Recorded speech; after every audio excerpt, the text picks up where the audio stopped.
On Halloween night, 2019, paranormal investigator Sarah Mitchell checked into room 237 at the Myrtles Plantation in St. Francisville, armed with electromagnetic field detectors, digital voice recorders, and infrared cameras. She was documenting Louisiana's most haunted locations when something happened that made her abandon the project entirely. At 3:17 a.m., every piece of electronic equipment in her room simultaneously malfunctioned. But what terrified her wasn't the technical failure. It was the Victorian-era woman standing at the foot of her bed, staring directly into the camera with eyes that reflected no light. The footage shows Mitchell screaming and fleeing the room. She never returned to Louisiana. What Mitchell discovered is something locals have known for generations. Louisiana's hotels aren't just buildings with rooms. They're repositories for traumatic history that has soaked into the very foundations of the state. Built on sites of former plantations, Civil War battlefields, and yellow fever graveyards, these hotels have become magnets for phenomena that science cannot explain. You're watching Undiscovered America. And today we're exploring Louisiana's most terrifying accommodations, where guests check in but sometimes never truly leave, where the past refuses to stay buried, and where the supernatural has become so commonplace that even skeptics become believers after a single night. Number 7. The Columns Hotel. The Columns Hotel in New Orleans' Garden District appears to be an elegant Victorian mansion offering luxury accommodations, but guests regularly report encounters with entities that seem to be reliving traumatic moments from the building's dark past as a private residence where multiple family members died under mysterious circumstances. Built in 1883 as a private mansion for tobacco merchant Simon Hernsheim, the Columns Hotel served as a family residence for over 30 years before being converted into a hotel.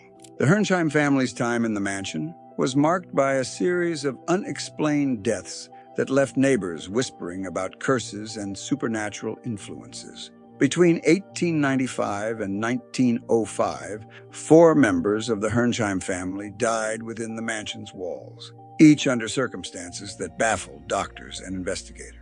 Simon Hernsheim himself was found dead in his study, with no apparent cause, leading to speculation about poison, heart failure, or supernatural intervention.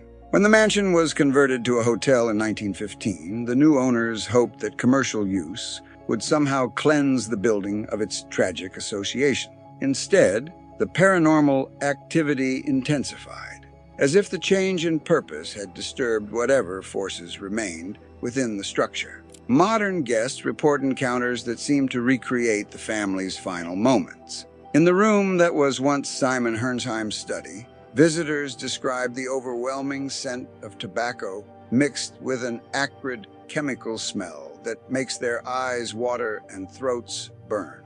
Security cameras have captured the image of a middle-aged man in Victorian dress who appears to be writing frantically at a desk that no longer exists, then suddenly collapses as if struck by an invisible force. The former master bedroom, now a luxury suite, is the site of even more disturbing phenomena. Guests report being awakened by the sound of a woman crying inconsolably, followed by whispered conversations in a language they can't identify. Some visitors have found their belongings mysteriously rearranged to spell out names. Simon, Margaret, Charles, and Louise, the 4 family members who died in the house. What makes the Columns Hotel particularly unsettling is that the paranormal activity seems to be interactive rather than simply residual. Guests report that the entities appear to be aware of modern visitors and sometimes attempt to communicate through manipulation of electronic devices, arrangement of objects, and even direct physical contact that leaves unexplained marks and bruises. Number 6. Hotel Provincial. Hotel Provincial in New Orleans' French Quarter was built on the site of a Civil War military hospital, where hundreds of Confederate soldiers died from battlefield wounds and disease, and guests continue to encounter the spirits of men who never accepted that the war had ended. The original French Market Inn and restaurant occupied the site from 1831 until the Civil War, when Union forces converted the building into a military hospital for Confederate prisoners and wounded soldiers. Medical records indicate that over 300 men died within the building's walls between 1862 and 1865, many from infected wounds, dysentery, and other diseases that Civil War medicine couldn't effectively treat. What made the hospital particularly tragic was the shortage of medical supplies and qualified physicians. Many soldiers who might have survived with proper treatment died slowly and painfully, aware that they were receiving inadequate care because they were considered enemy prisoners rather than patients deserving of full medical attention.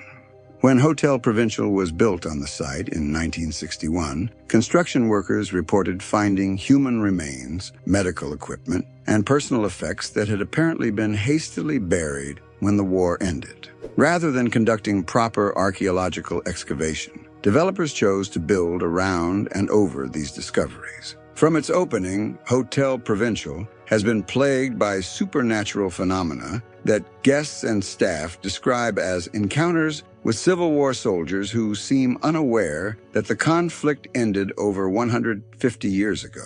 The most commonly reported experiences involve men in tattered Confederate uniforms who appear in hallways and guest rooms, sometimes attempting to communicate with modern visitors about battles, family members, or medical needs. Room 527 has become notorious among paranormal investigators because guests consistently report the same apparition: a young soldier with a severe leg wound who sits on the edge of the bed and pleads for medical attention.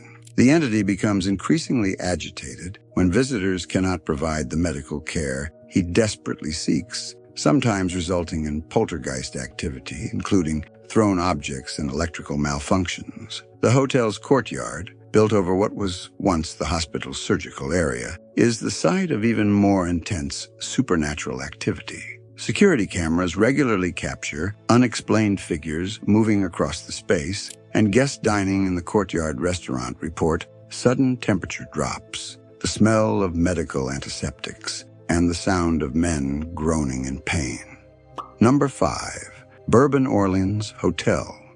Bourbon Orleans Hotel in New Orleans' French Quarter was built on the site of the notorious Orleans Ballroom, where wealthy white men attended quadroon balls to select mixed-race mistresses, creating a legacy of exploitation and tragedy that continues to manifest through supernatural phenomena targeting male guests. The Orleans Ballroom operated from 1817 to 1881 as the center of New Orleans' Placage system, a formalized arrangement where free women of color became the mistresses of wealthy white men. The ballroom hosted elaborate social events where these arrangements were negotiated, creating relationships that were economically necessary for the women, but inherently exploitative and psychologically damaging.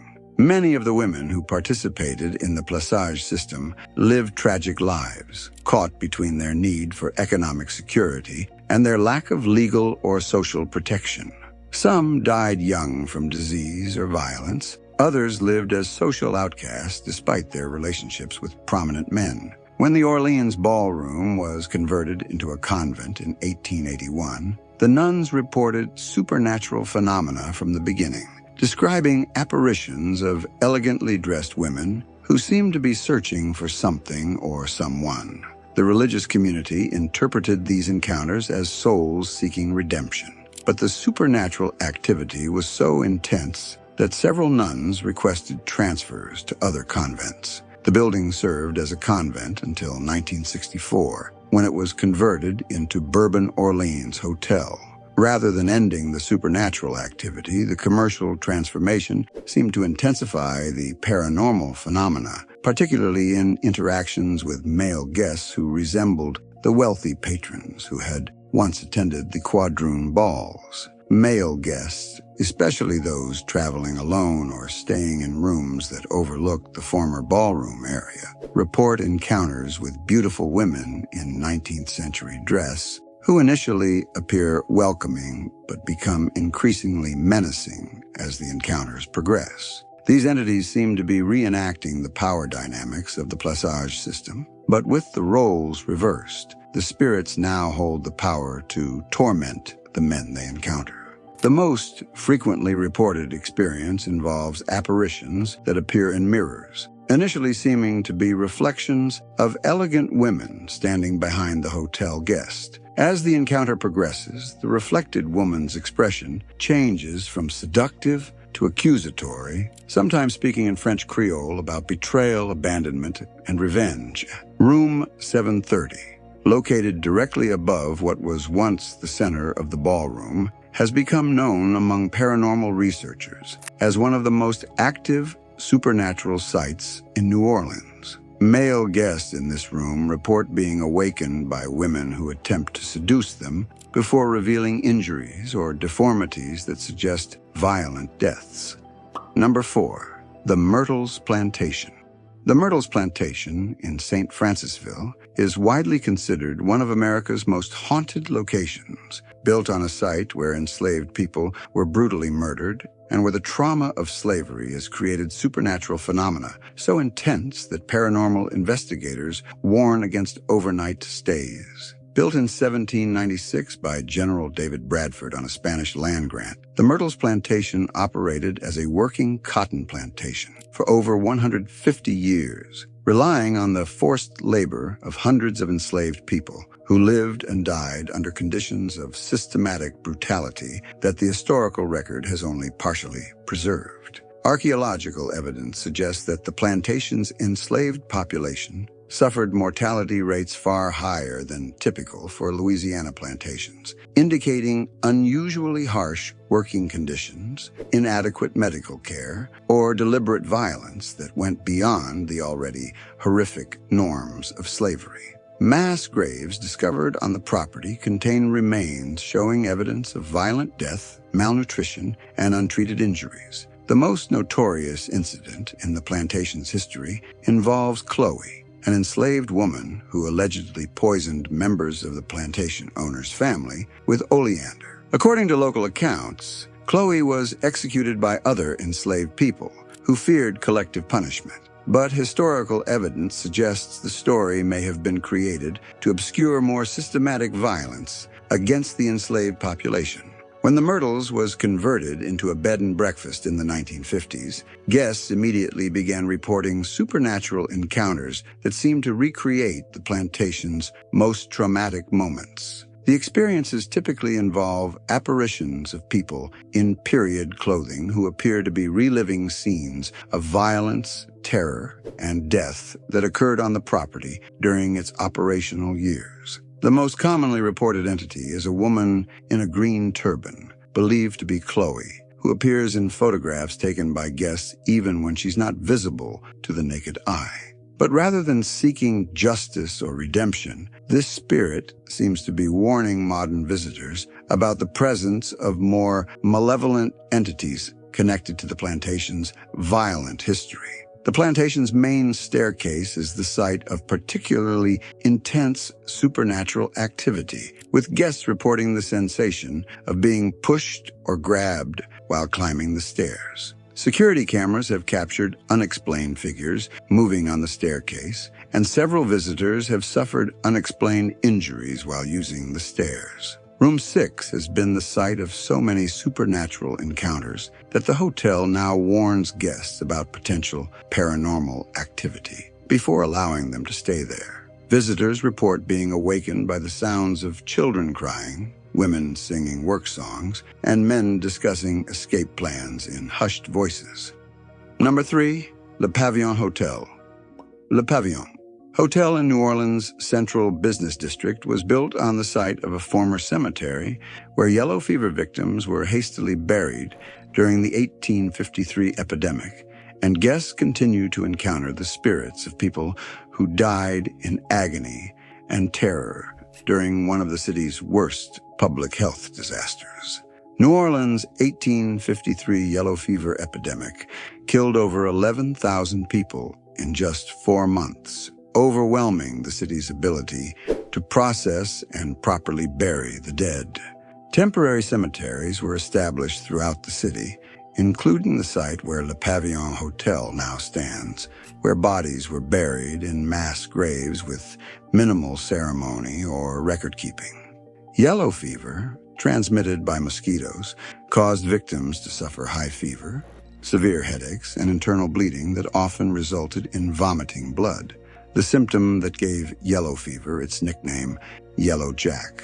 The disease progressed rapidly, with many victims dying within days of showing symptoms, creating panic throughout the city. The temporary cemetery on the Le Pavillon site was used for only 6 months, but during that period, over 2,000 bodies were interred in hastily dug graves.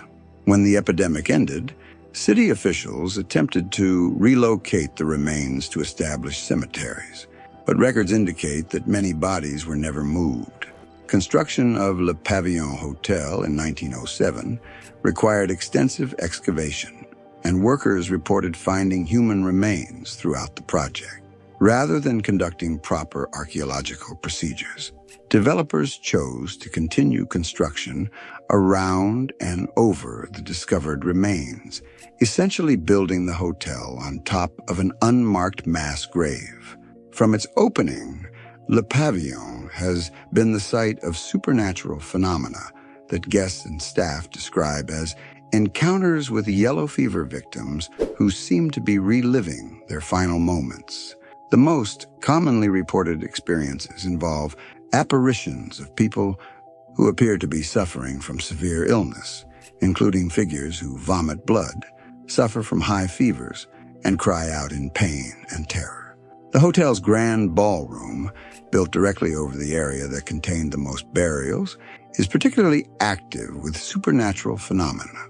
During events and receptions, guests report sudden temperature drops, unexplained odors that smell like decay and medical treatments, and the appearance of figures in 1850s clothing who seem to be searching desperately for medical help or family members. Room 717 has become notorious among paranormal investigators because guests consistently report the same apparition. A middle-aged woman in a yellow-stained dress who appears to be in the final stages of yellow fever. The entity attempts to communicate with modern visitors, seemingly seeking medical attention that 1850s medicine couldn't provide. Number 2, Hotel Monteleone. Hotel Monteleone in New Orleans' French Quarter has operated continuously since 1886, accumulating over 130 years of guest experiences that have created supernatural phenomena so pervasive that the hotel officially acknowledges its haunted status while continuing to operate as a luxury accommodation. The Monteleone family has owned and operated the hotel for 4 generations, creating an unusual situation where the same family has witnessed and documented supernatural activity for over a century. Unlike many haunted hotels where paranormal claims emerge decades after opening, Hotel Monteleone's supernatural reputation began during its first year of operation. The hotel's supernatural activity appears to center around guests who died within the building, creating an accumulative haunting where each unexplained death has added another layer to the paranormal phenomena. Hotel records document dozens of guest deaths over the decades, including suicides, medical emergencies, accidents, and several murders that were never solved. The most famous spirit is Maurice Berger, a young boy who died in the hotel in the 1920s and continues to play pranks on guests and staff. Unlike malevolent entities, Maurice seems to enjoy the hotel environment and treats the building as his eternal playground, moving elevators to floors where no one pressed buttons, turning lights on and off, and rearranging guest belongings in playful rather than threatening ways. But Hotel Monteleone's supernatural activity isn't limited to benevolent child spirits. In the 14th floor, which was originally built as private residential apartments for wealthy New Orleans families, is the site of more disturbing phenomena involving adult entities who seem to be reliving traumatic events from their lives or deaths. Room 1408 has been the location of numerous guest deaths over the decades, and current visitors report encounters with multiple entities who seem to be sharing the space simultaneously. Guests describe conversations with invisible individuals, the movement of furniture by unseen forces, and the appearance of people from different historical periods. The hotel's famous carousel bar revolves slowly throughout the day, and bartenders report that the mechanical rotation sometimes stops for no mechanical reason when certain entities appear to approach the bar. Security cameras have captured unexplained figures sitting at the bar during hours when it's officially closed. Number 1. The Queen Anne Hotel. The Queen Anne Hotel in New Orleans' Garden District was originally built as a private mansion in 1890 for a wealthy merchant family, but it became the site of a multiple murder-suicide that created supernatural phenomena so violent and unpredictable that paranormal investigators consider it one of the most dangerous haunted locations in America.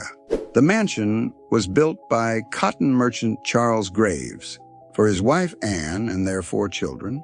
The family lived in the mansion for 15 years, hosting elaborate social events, but their privileged lifestyle concealed growing financial problems and psychological pressures that would eventually lead to catastrophe.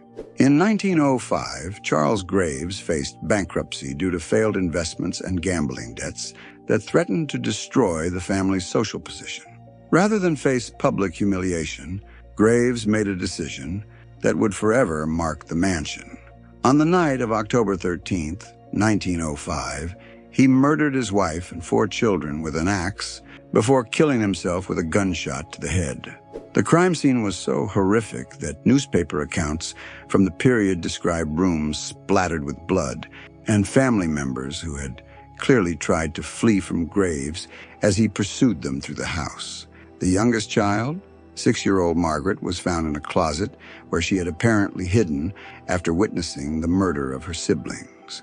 The mansion remained empty for over 20 years because no one wanted to live in a house associated with such horrific violence.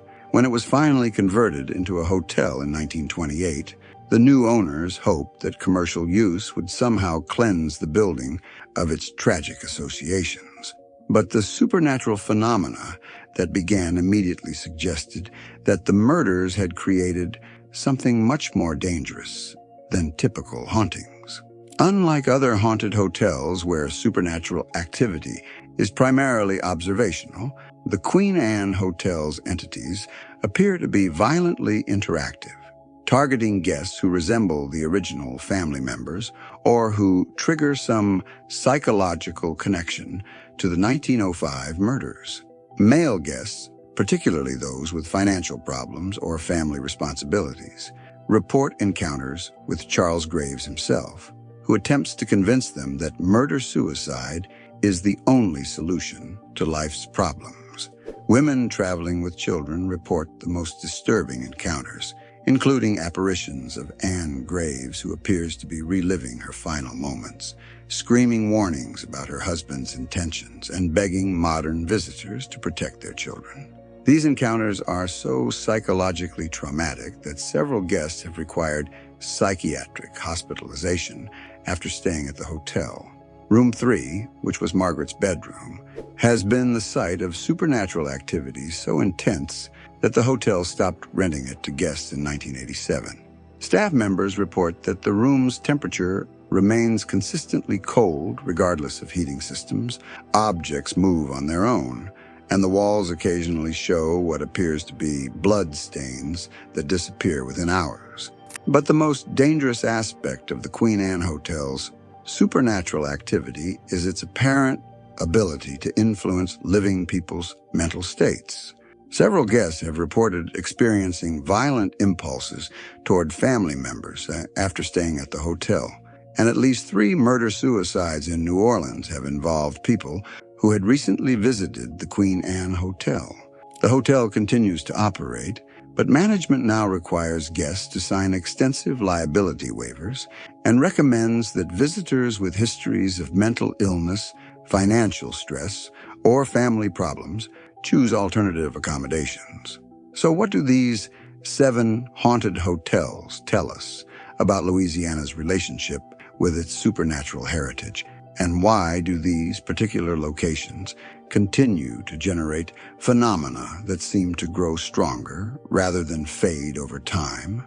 First, there's the realization that Louisiana's haunted hotels aren't simply buildings with ghost stories. They're locations where historical trauma has become embedded in the physical environment itself. The supernatural activity in these hotels appears to be directly connected to the specific historical events that occurred on each site, from slavery and epidemic disease to murder and social exploitation. Second, these hotels demonstrate that supernatural phenomena can be both tourist attractions and genuine sources of psychological and physical danger. While some visitors seek out haunted accommodations for entertainment, the experiences reported at these locations often involve real trauma and lasting psychological effects that go far beyond simple entertainment. Third, there's the question of why Louisiana seems to generate more intense supernatural activity than other regions.